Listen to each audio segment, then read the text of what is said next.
जय हिंद प्यारे साथियों।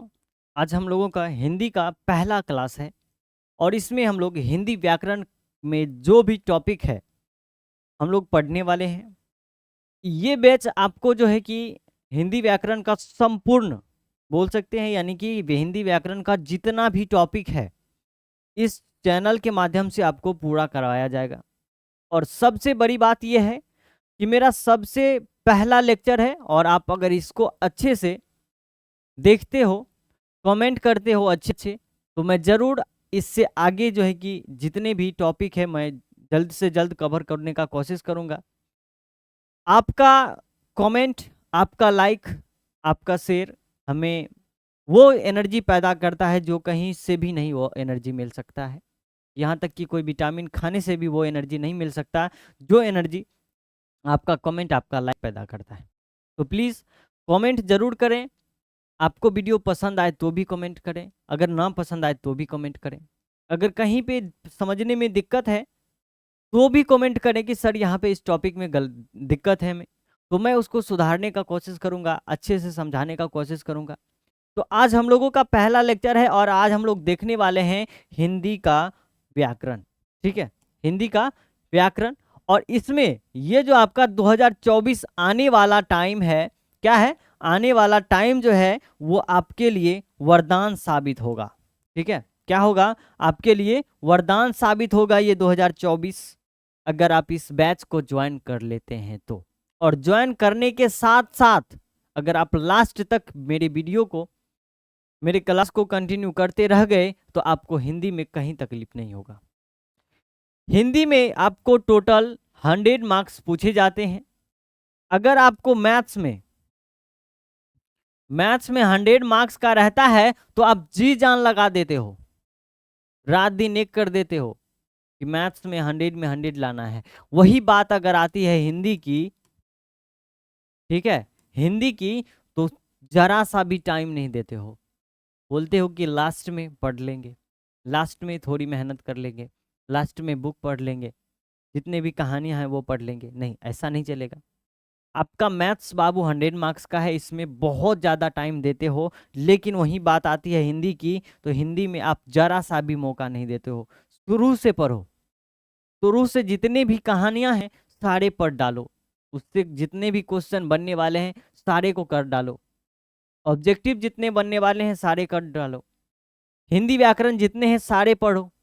ठीक है, जिस तरह से आप मैथ्स में रात दिन एक करते हो, हिंदी में अभी आपको मेहनत करना है। मैथ्स में क्या है कि आप 100 में 100 ला सकते हो, लेकिन हिंदी में 100 में 100 नहीं ला सकते हो। बोलो वो क्यों? अगर आप हैंड राइटिंग में कहीं गलत करते हो, हैंड राइटिंग आपका अच्छे नहीं है, तो आपको वहां पे मार्क्स काटा चले जाएगा। लेकिन यदि आप मैथ्स में अच्छे बनाते हो, सही हो गया, हैंड राइटिंग मायने नहीं रखता, कुछ कुछ चीज़ें जो है कि कभी कभी मायने नहीं रखती है, तो आप वहाँ पे 100 ला सकते हो। लेकिन हिंदी में अच्छे करना है तो आपके लिए हैंड राइटिंग बहुत ज़रूरी होता है, फ्रेश लिखना है, सुंदर लिखना है, तो ये जो है कि आपको मार्क्स ज़्यादा देता है। तो चलिए, बात हो गई कि कितने नंबर का पूछा जाता है और कैसे पढ़ना है। लेकिन ये जो आपका वरदान साबित होने वाला है 2024 का ये बैच, ठीक है, तो इसको कैसे पढ़ेंगे हम लोग, आइए समझते हैं। हिंदी व्याकरण में क्या क्या पढ़ना है, कौन कौन से टॉपिक आते हैं, ये हम लोग जानेंगे। और आज का जो सबसे पहला टॉपिक होगा मेरा, वो होगा आपका समास। हिंदी व्याकरण में जो हम पढ़ाने वाले हैं आज आपको, वो होगा आपका समास। एक बात बताना बच्चे, अभी तक आपने कहीं भी जो भी चीज पढ़े हो समास में, एक बात बताना कि समास कितने पदों से मिलकर बना है? समास कितने पदों से मिलकर बना है, ये आप कमेंट करना। बोलोगे सर यदि समास का हम संधि विच्छेद करें, ठीक है, समास का संधि विच्छेद करें तो इसका आप दो शब्दों में तोड़ सकते हैं। पहला बोलोगे सर सम और दूसरा बोलोगे आस। पहला होगा सम, दूसरा होगा आस। बोलोगे सर ये सम क्या है और ये आस क्या है? तो मैं बता दूं, सम का मतलब होता है संक्षिप्त, छोटा रूप, और आस का मतलब होता है कथन। सम का मतलब होता है संक्षिप्त और आस का मतलब होता है कथन, यानी संक्षिप्त कथन समास कहलाता है, छोटा रूप समास कहलाता है। आइए इसको हम लोग डिटेल से जानते हैं कि आखिर समास को कैसे तोड़ेंगे, ये कितने भागों में टूट सकता है, ये कितने पदों से मिलकर बना है। तो बोलोगे सर समास जो है आपका दो पदों से मिलकर बना है, पहला है आपका सम और दूसरा है आपका आस। सम का मतलब होता है संक्षिप्त, आस का मतलब होता है कथन। मतलब कि संक्षिप्त कथन, संक्षिप्त कथन किसी भी शब्द का संक्षिप्त कथन समास कहलाता है। ठीक है, यहां पे जैसे में देखो कि पुरुषों में उत्तम, पुरुषों में उत्तम ये बड़ा वर्ड है। ठीक है, ये जो शब्द है थोड़ा बड़ा है, लेकिन इसका संक्षिप्त रूप जो होगा वो होगा पुरुषोत्तम। पुरुषों में उत्तम बड़ा वर्ड है, पुरुषोत्तम छोटा हो गया। ठीक है, मतलब कि कोई भी वर्ड का संक्षिप्त कथन, संक्षिप्त रूप क्या कहलाएगा आपका, समास कहलाएगा। ये जो आप देख रहे हो पुरुषोत्तम, ये क्या है आपका, ये है समास। क्या है, समास। यदि आप ये जो देख रहे हो पुरुषों में उत्तम, इसका करोगे, ये पूछोगे ये क्या है, तो ये है समास विग्रह। क्या है, ये है समास विग्रह। लेकिन पुरुषोत्तम की बात करो तो ये हो जाएगा आपका समास। आई होप कि यहां तक अच्छे से समझ में आया होगा। देखो मैं मैथ्स का टीचर हूं, मैं मैथ्स पढ़ाता हूं, लेकिन हिंदी मैंने बच्चों की कमजोरी देखी कि कहाँ पे उसका समझ में नहीं आ रहा है। तो मैंने सोचा कि एक झलक जो है कि मैं व्याकरण भी दे दूं, ताकि बच्चों को अधिक सुविधा मिले और अच्छे से समझ में आए। मैथ्स में आप जानते हो कि कोई भी चीज को हम लोग डिटेल से समझते हैं। अगर मैथ्स का टीचर हिंदी पढ़ाए तो कैसा पढ़ाएगा, ये आज आप देख लो। हर एक वर्ड का ऑपरेशन करके पढ़ेंगे हम लोग, हर एक चीज को बारीकी से समझेंगे। ठीक है, अगर वीडियो अच्छे लगे तो प्लीज चैनल को सब्सक्राइब कर लो और बेल आइकन दबा लो और इस वीडियो को इतना शेयर करो। ठीक है, चलिए बढ़ते हैं।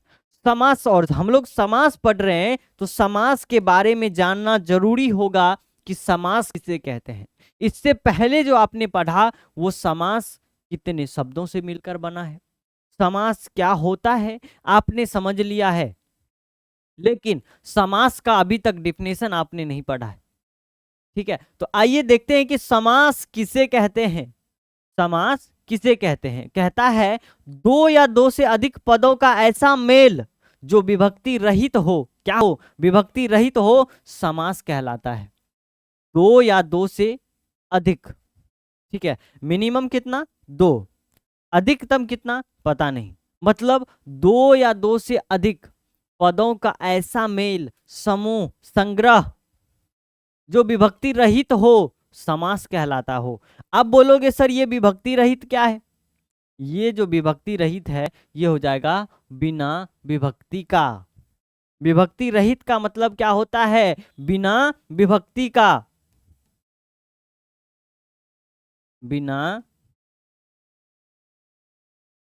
विभक्ति का। आई बात समझ में। चलो इसको थोड़ा सा हम घेर दें ताकि आपको अच्छे से समझ में आए। चलिए, तो समास का डिफिनेशन क्या होगा बच्चों, बोलोगे सर आपने कहा कि दो या दो से अधिक पदों का ऐसा समूह, संग्रह, ठीक है, मेल, ठीक है, जो विभक्ति रहित हो, समास कहलाता है। और आपने बताया कि रहित का मतलब होता है जो बिना विभक्ति का। ठीक है, बिना विभक्ति का।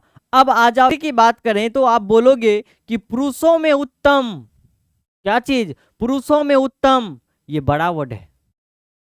पुरुषों में उत्तम क्या कहलाता है, तो बोलोगे सर ये कहलाता है पुरुषोत्तम। पुरुषों में उत्तम क्या कहलाता है, पुरुषोत्तम। अब बोलोगे गंगा का जल, क्या चीज, तो गंगा का जल क्या कहलाता है, गंगा जल। अब बोलोगे गंगा का जल कहलाता है सर गंगा जल। अब बताना ये गंगा का जल ये क्या है, ये समास है। बोलोगे नहीं सर, क्यों, बोलोगे सर आपने ही ने तो कहा है कि दो या दो से अधिक पदों का ऐसा मेल समूह जो विभक्ति रहित हो समास कहलाता है। तो ये तो दो से अधिक पद है इसमें, तो ये समास कैसे हो जाएगा? बच्चे आपने सही समझा है कि ये समास नहीं है, तो समास है कौन? तो इससे जो संक्षिप्त रूप निकला है वही तो समास है। गंगा का जल, इससे जो संक्षिप्त रूप निकला है, छोटा वर्ड निकला है, छोटा शब्द निकला है, गंगा का जल, यही तो समास है।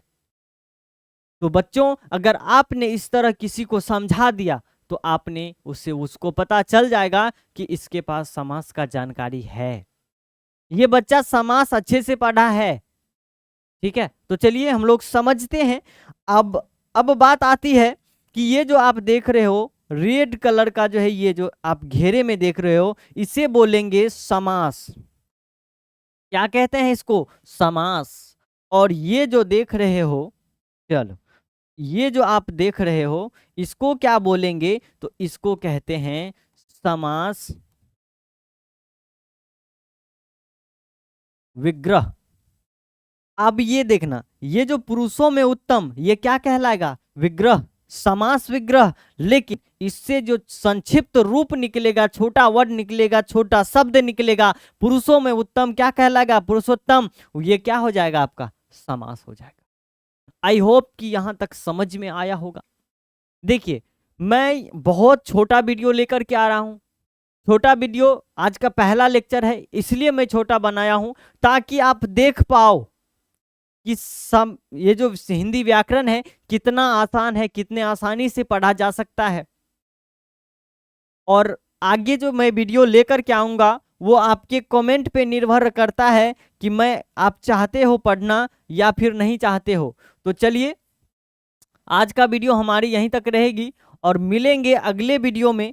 और सबसे बड़ी बात क्या है ना, कि आप जितना कमेंट करोगे उतना मुझे मजा आएगा।